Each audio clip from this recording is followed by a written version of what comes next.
My name is Imogen Hermes Gowar, and I'll be reading from my short story, The Holloway. They take the sunken lane to the stables. This is an old, old road, Luke always says, a hollow way worn down by many journeys.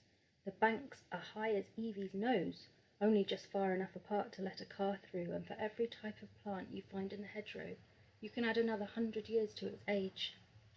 Evie counts muskmallow and herb robert, foxglove and chickweed and quickthorn and beech. Sometimes there are little wild orchids like dancing white smocks in the shade, and there are lemony sorrel leaves for snacking, and the blackberries getting fat and heavy on their brambles. The air is clean as a brook, green coins of leaves layering above and around them, so that even though it's August and the Holloway, it still feels like the dewiest and most luminous day of spring. "You can't be like that, Evie," says Luke suddenly. "You just froze up today." "I'm sorry." He tightens his hand around hers. "I won't always be here, that's all. When I start uni—" She can't reply. "You could still call me," he says. There's a rustling in the hedgerow, a thresh of greenery as something bolts away from them. Peering through the hawthorn, Evie sees ropes of exposed roots, soil caving away to reveal the rabbit warrens beneath. On the other side of the hedge, dandelions are blowing, and she hears the shift and chomp of a sheep. "Luke?" She'd meant to ask a question, but when she opens her mouth, the answer comes out instead. "Not everyone's dad is like that." They walk on in silence.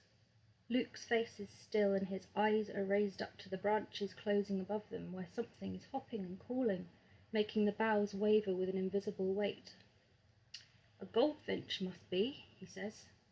Then he adds, "No, most people's dads don't do that. And it's a secret. We keep it a secret.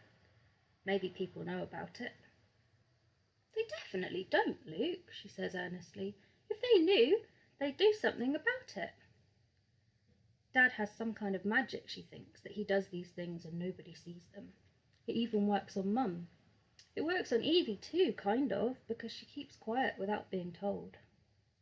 "Okay," Luke says, "but someone round here sees everything." "Who?" She knows, but she wants to hear him tell it again.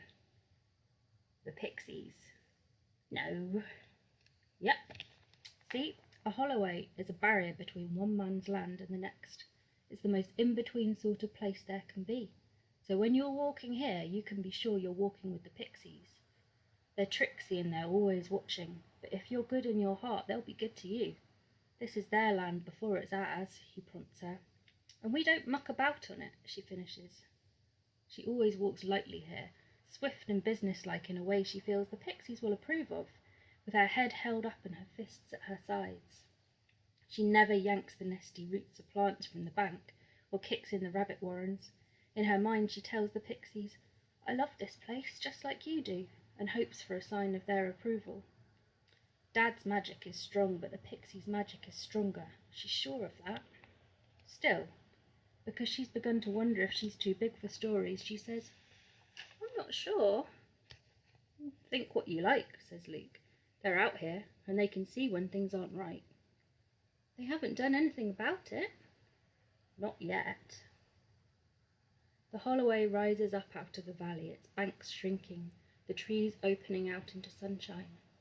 In the middle of the road, where it crests the hill, they see a column of shimmering gold as tall as Luke, which turns to them expectantly as they approach. The dust on the path is all lit up, and the tips of the leaves, and the strands of hair that fall across Evie's eyes, so she squints and brushes her hand across her face. When she looks up again, the figure is a trembling cloud which reaches out its arms and then, all of a sudden, disperses. "Midges," spits Luke, wafting his hands as he steps through them, and Evie ducks her head and clamps her mouth shut while she does the same. Their wings tickle her bare skin, and she runs to catch up with her brother.